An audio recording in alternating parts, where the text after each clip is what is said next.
राधा स्वामी जी।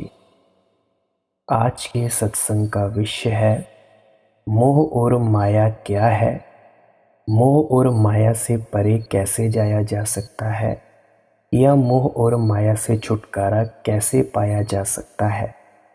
साथ संगत जी, सूक्ष्म से सूक्ष्म जानकारी लेने के लिए इस सत्संग को किसी एकांत स्थान पर बैठकर सुनिएगा, तभी आपकी समझ में कुछ पल आ पाएंगे जिससे आप आगे इस संसार के चक्र से बाहर निकल पाएंगे होश में रहते हुए। तो पूरे अंत तक ज़रूर सुनिएगा। हम वाणी ले रहे हैं गुरु ग्रंथ साहिब जी से। तो वाणी है, माया मोह सवल है भारी, मोह कालख दाग लगी जय। मोह और माया दो सबसे बड़ी जबरदस्त ताकतें हैं। माया हरेक को घेर कर थोड़ा बहुत इस मोह के जाल में फंसा देती है। आप जी ने पुराने बड़े बड़े ऋषि मुनियों की कहानियां सुनी होंगी कि कैसे इस मोह माया के जाल ने उनको सिर्फ एक क्षण की दूरी से परमात्मा तक, निज घर तक पहुंचने से पीछे हटा दिया था। चाहे हम कितनी भी बुद्धिमानी, होशियारी या चालाकी से इस दुनिया में क्यों न रहें, किसी न किसी को कोई ना कोई दाग जरूर लग ही जाता है। परंतु जो मालिक के भक्त और प्यारे हैं, जिनके अंदर मालिक से मिलने की बिरह और तड़प है, उनके साथ क्या होता है।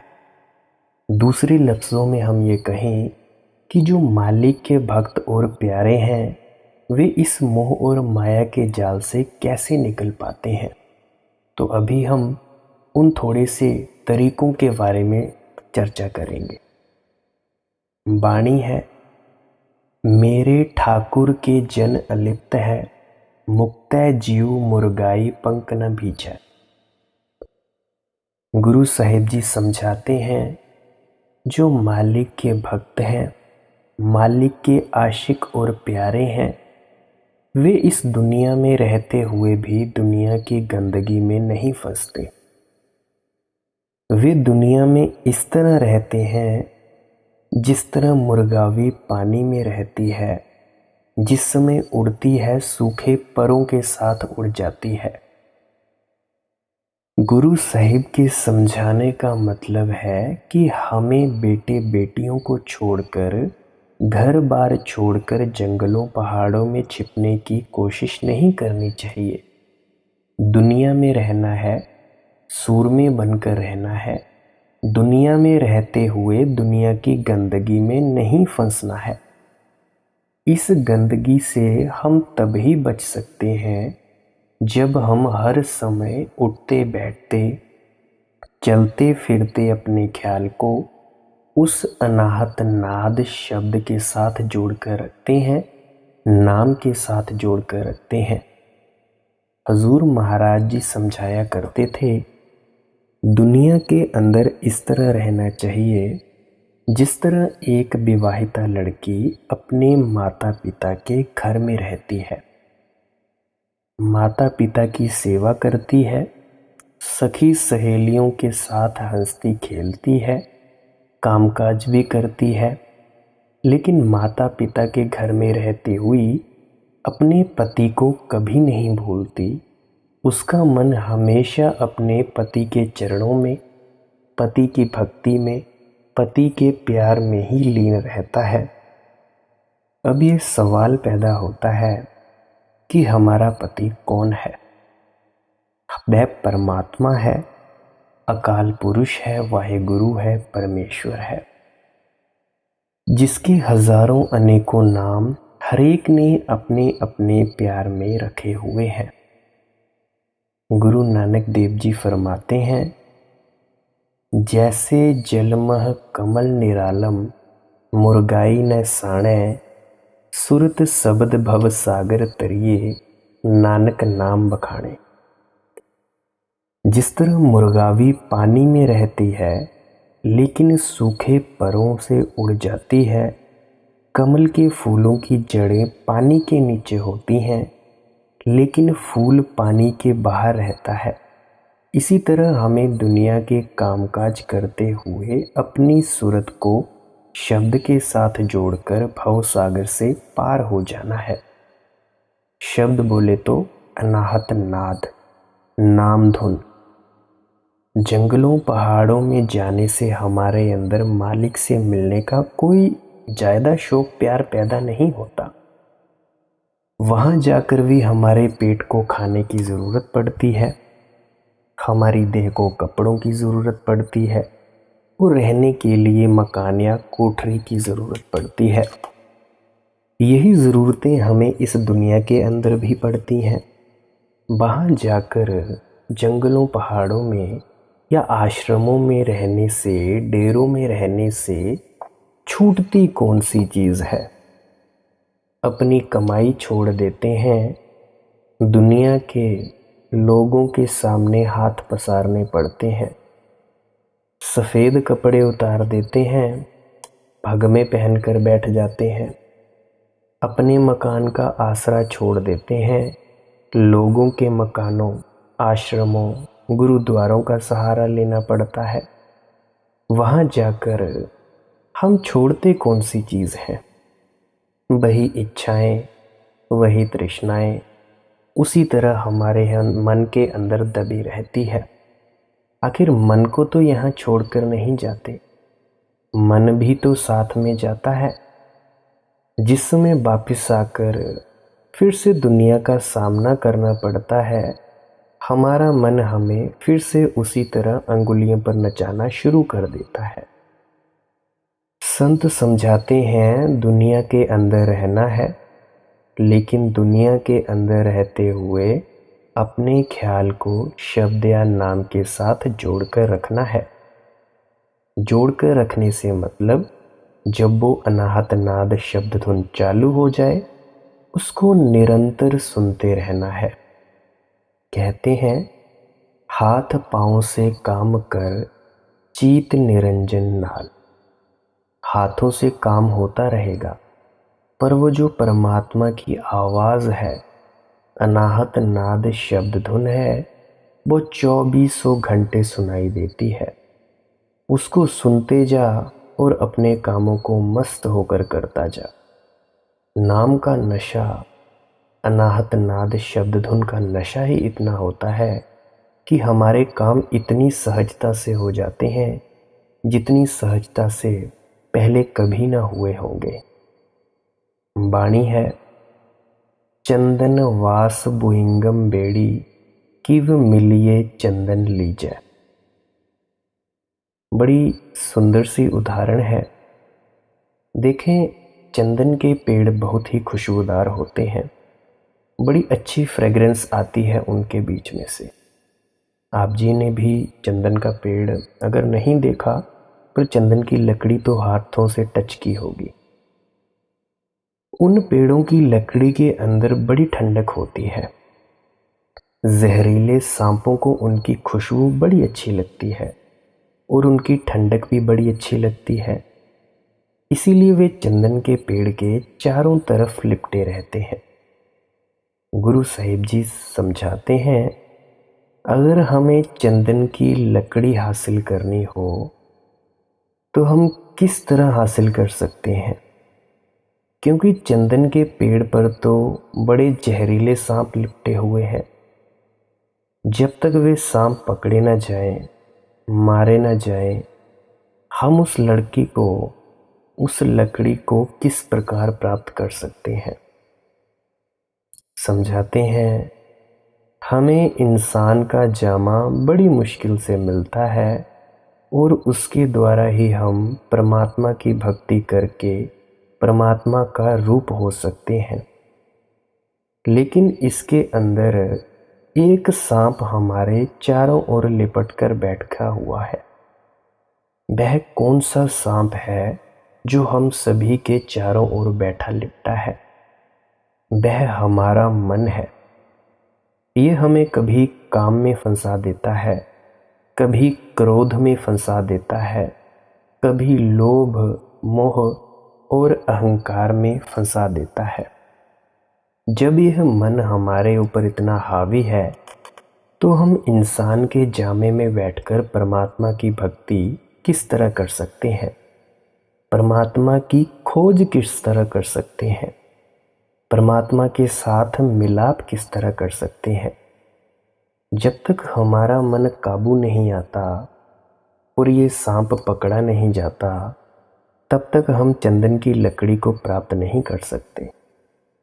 कहने का मतलब यह, अपने शरीर के अंदर से नाम रूपी चंदन, नाम रूपी दौलत को हम कभी प्राप्त नहीं कर सकते। काढ़ खड़ग गुर ज्ञान करारा, बिख छेद छेद रस पीजै। अब फिर से गुरु साहिब जी उत्तर देते हैं, चंदन की लकड़ी को हासिल करने का एक ही तरीका है। हम तलवार ले लें हाथ में, उस सांप के टुकड़े टुकड़े कर दें, सांप की रुकावट को रास्ते से दूर कर दें, फिर हम इच्छानुसार चंदन की लकड़ी प्राप्त कर सकते हैं। इसी तरह अगर हम देह के अंदर बैठकर परमात्मा की भक्ति करना चाहते हैं, परमात्मा से मिलना चाहते हैं, तो हमें क्या करना पड़ता है? हमें गुरु मुखों के पास जाना पड़ता है। साधुओं, संतों, महात्माओं की संगति और सोहबत करनी पड़ती है। वे सच्चे संत हमारे हाथ में कौन सी तलवार देते हैं? वे हमें शब्दयान नाम की तलवार दे देते हैं। इस शब्दयान नाम की तलवार के द्वारा हम मन को वश में कर लेते हैं, मन रूपी रुकावट को रास्ते से दूर कर लेते हैं। फिर जो भी खजाने परमात्मा ने हमारी देह या शरीर के अंदर रखे हुए हैं, हम उन पर अधिकार प्राप्त कर लेते हैं। उन्हें प्राप्त करके हम बादशाह बन जाते हैं। हमारा जन्म मरण के दुखों से छुटकारा हो जाता है। गुरु साहिब के समझाने का मतलब है, आत्मा और परमात्मा के बीच अगर कोई रुकावट या पर्दा है तो वह केवल हमारे मन की रुकावट है, वह केवल हमारे मन का ही पर्दा है। जब तक हम अपने मन की रुकावट को रास्ते से दूर नहीं करते, हम कभी अपने अंदर से उस परमात्मा को पा नहीं सकते। चाहे वह परमात्मा हम सभी के अंदर विराजमान है, लेकिन फिर भी नहीं पा सकते। सारी दुनिया के जीव अपनी अपनी समझ के अनुसार हजारों ही तरीकों और युक्तियों से मन को वश में करने की कोशिश करते हैं। कुछ लोग हठ कर्मों के जरिए, अनुशासन के जरिए जबरदस्ती अपने ख्याल को दुनिया से विरक्त करते हैं, दुनिया से निकालने की कोशिश करते हैं। आगे जाकर हमारा ख्याल कहीं जुड़ता नहीं, दुनिया में ही भटकता रहता है। मन को जबरदस्ती दुनिया से निकालना उसी तरह है जिस तरह एक सांप को पकड़कर एक पिटारी के अंदर बंद कर देना है। पिटारी के अंदर बंद कर देने से ना तो उसका गुस्सा जाता है, ना ही जहर दूर होता है। जब तक पिटारी के अंदर बंद है, हम उसके जहर और डंक से ज़रूर बचे रहते हैं। जब भी उसको पिटारी से बाहर निकलने का मौका मिलता है, वह डंक ज़रूर मारता है, कभी अपनी आदत से बाज नहीं आ सकता। इसीलिए संत हमें समझाते हैं, हम जबरदस्ती हठ कर्मों के जरिए मन को कभी दुनिया की ओर से नहीं हटा सकते। हमारा मन लज्जत का आशिक है, स्वाद का आशिक है। जब तक हम मन को दुनिया के मोह या प्यार से ऊंची और पवित्र लज्जत नहीं देते, मन इस दुनिया का मोह, दुनिया का प्यार छोड़ने को कभी तैयार नहीं होता। वह किस चीज़ की लज्जत है जिसके द्वारा हम मोह माया से ऊपर उठ सकते हैं? वह शब्द या नाम की लज्जत है। जिसको प्राप्त करने के भेद और तरीके का हमें गुरुमुखों, असली साधुओं, संत महात्माओं से पता चलता है। गुरु साहिब हमें उपदेश देते हैं, जिस तरह तलवार के द्वारा सांप मारा जाता है, इसी तरह तुम भी शब्द की तलवार के द्वारा अपने मन को काबू कर सकते हो। देखें, जैसे ही हम ध्यान में उतरते हैं तो ध्यान के उतरने के बाद कुछ दिनों बाद, वर्षों बाद, महीनों बाद, सालों बाद जब भी उसकी दया मेहर होती है तो वो अनाहत नाद शब्द धुन चालू होती है। ध्यान में उतरने से मतलब है कुछ भी नहीं करना। अगर आप जी कुछ कर रहे हैं तो वो ध्यान नहीं है। जैसा कि वाणी में कहा गया है कि जप, तप, पूजा, पाठ से परमात्मा नहीं मिलेगा।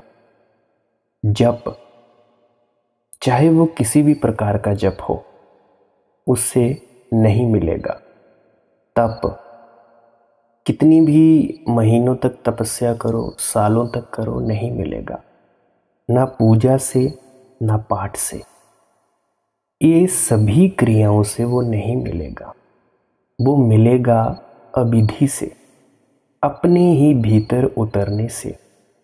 अगर सारी दुनिया के ग्रंथ कहते हैं कि परमात्मा हमारे अंदर है, हमारी इस देह के अंदर है, तो क्यों ना हम अपनी इस देह के अंदर जाने के बारे में सोचें। हम ऐसा क्यों नहीं सोचते? क्योंकि सारी किताबें, ग्रंथ, पोथियाँ, जितने भी साधु संत हुए हैं, सब कहते हैं कि परमात्मा तुम्हारे अंदर है, मेरे अंदर है। तो क्यों ना हम अपने अंदर ही डुबकी लगा लें। बात तो सीधी सी है कि अगर हम अपने अंदर ही डुबकी लगा लें तो हम अपने अंदर ही परमात्मा की खोज करें तो हम उससे मिल सकते हैं। परमात्मा अगर बाहर होता तो ये सभी ग्रंथ, पोथियाँ बाहर की तरफ इशारा करती। तो हमने ध्यान में उतरने के लिए बैठना है। ध्यान किया नहीं जाता, हो जाता है। बताता हूँ, आप जी चौकड़ी मारकर बैठें, चेयर पर बैठें, बेड पर बैठें, जैसा भी बैठना बैठें, लेटना लेटें। जो भी आप कार्य कर रहे हो, उन सब कार्यों को बंद कर देना है। दरवाज़ा लगाना हो तो कमरे का दरवाज़ा लगा दें, या किसी एकांत स्थान पर बैठना हो तो वहाँ पे बैठ जाए, जहाँ पे कोई डिस्टर्बेंस ना करे। मोबाइल फ़ोन को साइलेंट कर देना है। अगर घर पे रहते हो तो अपने भाई बंधुओं को बोल देना है कि 5, 10 या आधे पौने घंटे के लिए मुझे कोई ना बुलाए। जैसे ही आप बैठेंगे, इन जो मैंने अभी आपको बताया, इन सभी चीज़ों को करने के बाद, उसके बाद में आप चाहें तो आंखें बंद कर लें, चाहें तो आंखें खोले रखें। इससे होगा क्या? चाहे आपने आंखें बंद करी हों, चाहे आप जी ने आंखें खुली रखी हो, आप जी देखें कि निरंतर हर इंसान अपने अंदर ही अंदर कुछ ना कुछ सोचता रहता है। कोई दुकान पर बैठा होता है, लेकिन सोच वो खाने के बारे में होता है।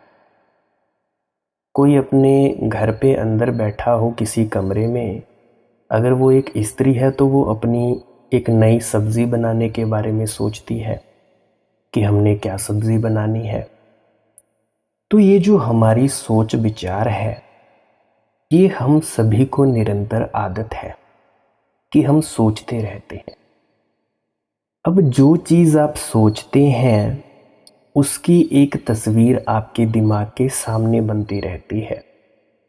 जैसा कि आप सपने में देखते हो, जैसे स्क्रीन की तरह मोबाइल फ़ोन की स्क्रीन पर ऊपर फ्लैशेस चलती रहती हैं, इस तरह से ये विचार आते जाते रहते हैं।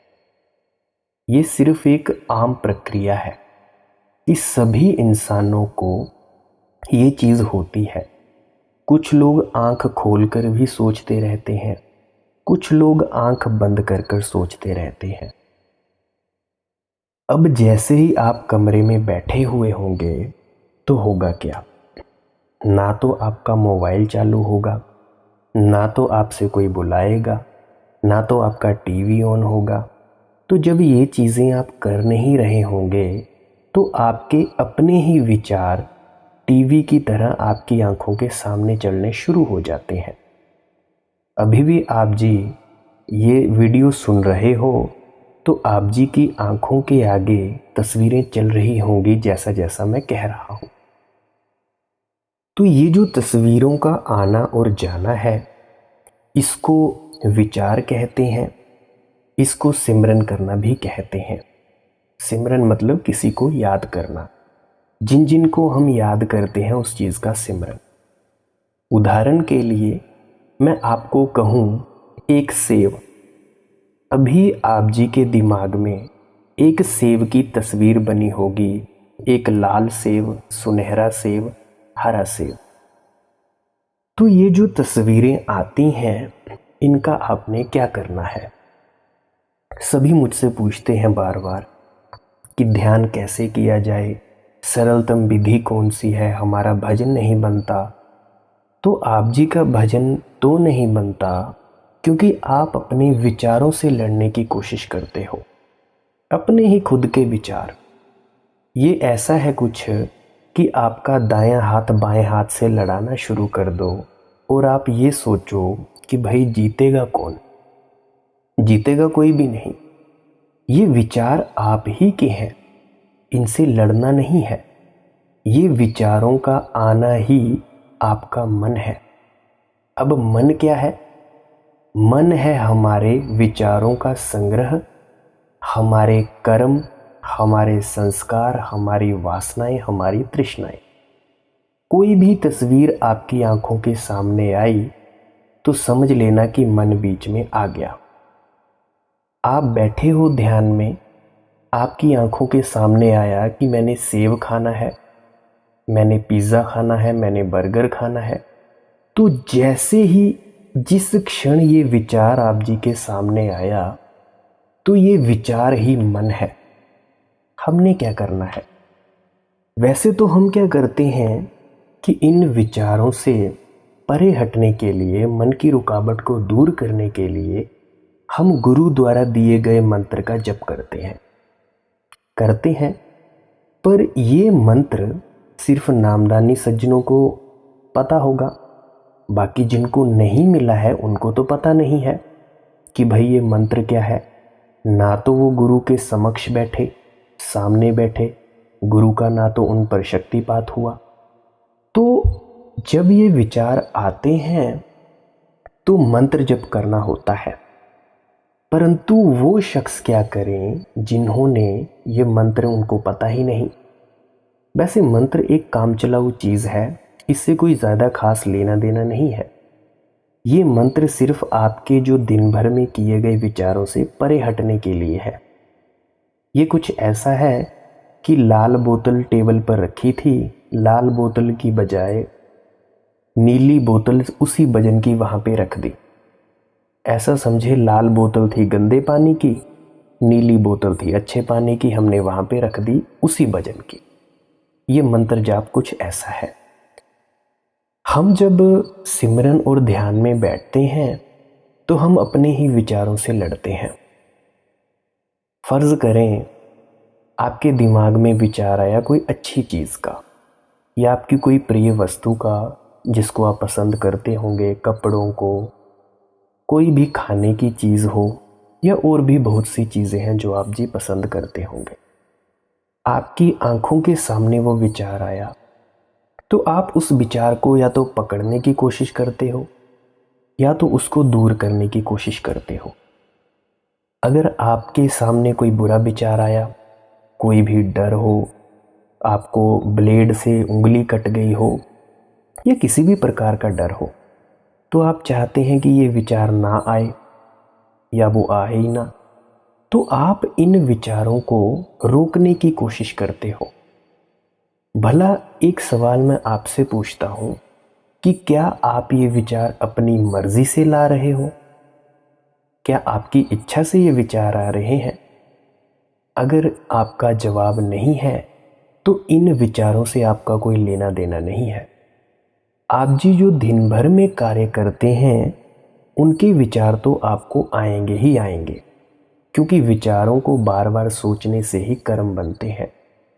जिस चीज़ को हम बार बार सोचते रहते हैं वो हम करते हैं। फर्ज करो मैं विचार कर रहा हूँ कि चाय पीनी है पीनी है पीनी है, तो एक वक्त आएगा कि मैं उठकर चाय बनाने लग पड़ूंगा। तो ये जो विचार हैं इनका भी एक प्रयोग है। विचार बोले तो मन, इस मन का भी एक अच्छा प्रयोग है।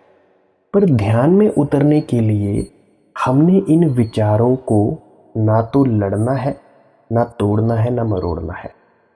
हम ऐसा कर सकते हैं कि हम इन विचारों से परे हट सकते हैं। ऐसा समझें कि ये जो विचार है एक डब्बा है जो कीचड़ से सना हुआ है, मिट्टी लगी है। तो आप जी इस कीचड़ से लड़ने की बजाय, इसको दूर करने की बजाय इससे परे हट जाए। जैसे ही आप परे हट जाएंगे, ना तो आपके कपड़े गंदे होंगे, ना आपके विचारों को लेना देना आपसे, ना आपको विचारों से लेना देना। तो हमने जब बैठेंगे तो उस वक्त विचारों से कोई लड़ाई नहीं करनी है। जैसे ही विचार आया आने देना है और जाने देना है। आप जी का विचार अपनी मर्जी से आया है और जाएगा। आपने बस देखने वाला रह जाना है, एक विटनेस, जैसे एक गवाह होता है। फर्ज करें कि आसमान पर पक्षी उड़ रहे हैं। पक्षी अपनी गति से उड़ रहे हैं, अपनी मर्जी से उड़ रहे हैं। पूर्व दिशा से आए, पश्चिम में चले गए, पर आप नीचे बैठे उन पक्षियों को देख रहे हैं। ऐसा समझ लें कि वो जो उड़ रहे पक्षी हैं वो आपके खुद के विचार हैं, और जो नीचे आप बैठे हो वो आप देखने वाले हो। आप सिर्फ देखने वाले एक जागरूक मनुष्य रह जाए। आपने विचारों से लड़ना नहीं है। जैसे सड़क के किनारे गाड़ियां चल रही होती हैं, गाड़ियों से हमारा कोई लेना देना नहीं होता है, बस देख रहे हैं। इस तरह से अपने विचारों को आने देना है और जाने देना है। तो अभी मैं फिर से आता हूं। जैसे ही आप बैठे, ये दोनों के लिए है। चाहे किसी को नाम मिला हो या नहीं मिला हो, कोई फर्क नहीं पड़ता। आप जी बैठे हो, आंखें बंद करी या आंखें खुली हैं, लेटे हैं आप, विचार आएंगे। केवल उन विचारों को ही, अपने विचारों को आते जाते देखना है और उनका निरीक्षण करना है। जैसे निरीक्षण करते हैं कि हाँ ये विचार ये है, ये विचार वो है, और साथ में ही उन विचारों को परखना नहीं है कि ये विचार अच्छा, ये विचार बुरा। ना तो विचारों से लड़ना है, सिर्फ उन विचारों को परखना है, और ना ही उन विचारों के अच्छे और बुरे होने का कोई भी अपना जजमेंट देनी है। जज बनने की कोशिश नहीं करनी है, सिर्फ देखने वाले ही रह जाना है। जैसे परमात्मा हम सभी को देखता है, हमने भी देखने वाला रह जाना है। तो धीरे धीरे क्या होगा, आपका ध्यान बनेगा। यही एक सरल क्रिया है। बैठें, आंखें बंद करें, आंखों के जो विचार आ रहे हैं और जा रहे हैं उनको आने और जाने दें। और एक वक्त ऐसा आएगा कि आपके विचार बैठेंगे। आपका जो आंखों के सामने अंधेरे वाली जगह है वहाँ पे कोई विचार नहीं होगा, और आपको अपनी आंखें सहजता से वहीं रखनी है। कोई आंखों को जोर जबरदस्ती से वहाँ पे रखने की कोशिश नहीं करनी। गौर करें, एकाग्रता ध्यान नहीं है। एकाग्रता का मतलब है एक पॉइंट पे फोकस। ध्यान का मतलब है कुछ नहीं करना, पूरी समग्र सृष्टि में फैल जाना। जब आप ये वाली क्रिया करेंगे, जैसा मैंने आपको अभी बताया, तो इससे आप ये चीज़ अच्छे से समझ पाएंगे। तो जैसे ही आप रोज़ रोज़ ऐसे बैठेंगे, मैं कहता हूँ 1 मिनट ऐसे बैठो, आधा मिनट बैठो। अभी आप मेरी ये वीडियो सुन रहे हो, अभी करके देखो। आंखें बंद करिए, चुपचाप मौन होकर बैठिए और अपने विचारों को आते जाते देखिए। जब आपका जो मानसिक पटल है शून्य हो जाएगा तब देखें, तब जो शांति उतरती है उसको देखें। तो यही एकमात्र उपाय है कि अपने ही भीतर उतरना, डुबकी लगा देना और बाकी दुनिया से अपनी पकड़ छोड़ देनी है। पकड़ छोड़ने से मेरा मतलब, जैसे आप सोचते हैं ये मेरे बेटे, ये मेरी बेटियां, ये मेरे ये मेरी जायदाद, उन सबको छोड़ना नहीं है, पर अपने दिमाग से विचार छोड़ना है कि यह मेरे हैं। हाँ, इसमें कोई शक नहीं है कि वो आपके द्वारा पैदा हुए हैं, पर दिमाग से पकड़ छोड़नी है। दिमाग से, गौर से सुनना, दिमाग से पकड़ छोड़नी है कि यह मेरा है, यह घर मेरा है। रहेंगे आप अपने घर में ही, रहेंगे आप अपने बीवी बच्चों के साथ ही या अपने पति बच्चों के साथ ही, पर दिमाग में सिर्फ ये विचार छोड़ना है कि यह मेरे नहीं है। इसी को कहते हैं मोह। हमें इस दुनिया की कोई चीज़ नहीं बांधती है, बांधता है तो आपके खुद के विचार। तो हमें इन विचारों के प्रति जागरूक होना है। जैसे जैसे हम जागरूक होते जाएंगे वैसे वैसे हम आगे बढ़ते जाएंगे और अपने ही अंदर डुबकी लगाते जाएंगे। और कुछ वक्त बाद क्या होगा, ऐसे जब आप रोज रोज बैठेंगे 2 मिनट, 10 मिनट, आधा घंटा, पौना घंटा, जितनी भी आप इच्छा करें, तो इससे हमारा एक चीज चालू होगी जिसको कहते हैं अनाहत नाद, शब्द धुन, बांगे इलाही।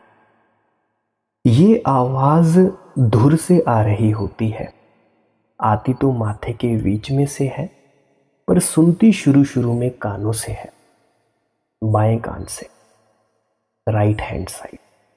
किसी की लेफ्ट भी सुन सकती है, पर इसकी चिंता ना लें। इसको जोर जबरदस्ती से सुनने की कोशिश नहीं करनी है।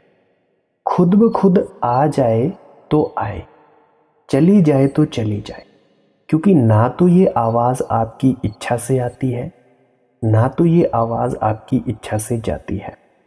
कुछ साधकों का ये प्रश्न था कि पहले सारंगी या ढोलकी की आवाज आती थी, अब बंद हो गई है। तो इसकी चिंता आप जी ने नहीं लेनी है। ये आवाज बंद भी होती है और फिर से खुद ब खुद चालू भी हो जाती है। आपने चालू करने की कोशिश नहीं करनी है और ना ही आप जी में ये सामर्थ्य है कि आप चालू कर सकते हैं, क्योंकि ये अस्तित्व की आवाज है, परमात्मा की आवाज है। ये आवाज हम नहीं पैदा कर सकते या हम नहीं ला सकते। गौर करें, जब पहली बार ये आवाज आपको सुनाई दी थी तो क्या आपके कुछ करने से आई थी? नहीं ना। अगर आपके कुछ करने से नहीं आई थी तो आपके कुछ करने से जा कैसे सकती है, या अगर बंद हो गई तो फिर से कैसे ला सकते हैं? इसमें आपका कोई हाथ नहीं। आप जी अपना समर्पण भाव बढ़ाते रहें। ध्यान में मुझे तो एक ही बात समझ में आई कि ध्यान में बैठना है तो समर्पण कर देना है, अपने आप को उस बड़े हाथों में, विराट के हाथों में सौंप देना है। जितना ज़्यादा आप सौंपेंगे उस विराट के हाथ में, उतना ही ज़्यादा आप अपने अंदर डुबकी लगाएंगे और अनहत नाद इतनी मीठी सुनाई देगी कि विचारों का नामो निशान मिट जाएगा। एक बात याद रखें, जिसके विचार शून्य हो जाते हैं उसमें विवेक जगता है, और जिसमें विचार ज़्यादा होते हैं उसका विवेक शून्य होता है। ये विवेक कोई बुद्धि, कोई इंटेलिजेंस, कोई ऐसी चीज नहीं कि विचारों का संग्रह। बुद्धि का मतलब है, विवेक का मतलब है कि जैसे ही प्रॉब्लम आई उसका निरंतर फट से सॉल्यूशन, जिसको आपने कहीं पढ़ा नहीं होगा, जाना नहीं होगा। विवेक कुछ और चीज है, दिमाग में कुछ चीजों को संग्रह करना कुछ और चीज है। मेरे ख्याल से आप जी ये समझ पाए होंगे कि हमें ध्यान में कैसे उतरना है, क्या करना है, और हमें परमात्मा को जीते जी पाने के लिए कुछ करना नहीं होता, हमें कुछ नहीं करने में उतरना होता है। कुछ नहीं का मतलब कुछ नहीं। देखें, परमार्थ की दुनिया में बड़ी उलट चीज है। दुनिया को पाना है तो आप जी को दौड़ भाग करनी पड़ेगी, पैसा कमाना है तो दौड़ भाग करनी पड़ेगी, कुछ और पद प्रतिष्ठा इलेक्शन जीतने हैं तो हाथ तो जोड़ने पड़ेंगे, कुछ ना कुछ करना पड़ेगा, कर्म करना पड़ेगा। लेकिन परमात्मा ही एक ऐसी हस्ती है जिसको पाने के लिए कुछ नहीं करना पड़ता है। कुछ नहीं का मतलब कुछ नहीं। आपको सिर्फ अपने अंदर भीतर डुबकी लगानी है और उस अपने ही सच्चिदानंद स्वरूप के दर्शन करने हैं। जब आप उस अपने ही सच्चिदानंद स्वरूप के दर्शन कर लेते हैं तब आप एक जागरूक मनुष्य, सेल्फ रियलाइजेशन वाले बन जाते हैं, जिसको कहते हैं कि खुद की पहचान हो जाए, कि हमें खुद की पहचान हो गई। खुद की पहचान हुई तो परमात्मा की भी पहचान हो जाएगी। तो आप जी ने इसकी फिक्र करनी है कि हम अपने अंदर कैसे जाएं। अपने अंदर कैसे जाया जाता है? कुछ नहीं करके। कुछ नहीं का मतलब कुछ नहीं। ध्यान से गौर से समझें इसको। पहली चीज मैंने बताई सांसारिक, दूसरी बताई मैंने आध्यात्मिक। आध्यात्म के क्षेत्र में कुछ नहीं करने से परमात्मा मिलेगा, संसार के क्षेत्र में कुछ करने से मिलेगा। ये दोनों उल्टी दिशाएं हैं। क्योंकि अगर मैं आपसे पूछूं, आपको अपने हाथ तक पहुंचने के लिए क्या करना पड़ेगा? सिर्फ आपको अपने ध्यान को अपने हाथ पर ले जाना पड़ेगा और आप कहोगे कि हाथ तो पहले से ही मेरे पास है, मुझे कुछ करना नहीं पड़ा, बस अपनी देखने का नजरिया बदलकर अपने ऊपर लेना पड़ा। बाहर का जो मेरा देखने का नजरिया है, जो मैं बाहर देख रहा था, टीवी देख रहा था या कुछ भी देख रहा था, उसको मैंने हाथ पर ले आया। तो बस यही है, खुद को ऊपर ध्यान करना, खुद के ऊपर ध्यान लाना। वैसे ये चीज बड़ी मुश्किल हो जाती है समझानी, शब्दों में बयान की जाए। फिर भी अगर आप जी को ये समझ ना आए तो फिर से कह सकते हैं कमेंट सेक्शन में। साथ संगत जी, मेरे ख्याल से आप कुछ कुछ समझ पाए होंगे जो कि मैंने समझाने की चेष्टा की है, जो नहीं समझाया जा सकता। फिर भी एक छोटी सी कोशिश है। अगर भाषा शैली में, व्याकरण में कोई गलती हो गई हो तो उसके लिए मैं माफ़ी चाहता हूँ। अंत में आपके भीतर बैठे परमात्मा को प्रणाम करता हूँ। मेरा प्रणाम स्वीकार करें। राधा स्वामी जी।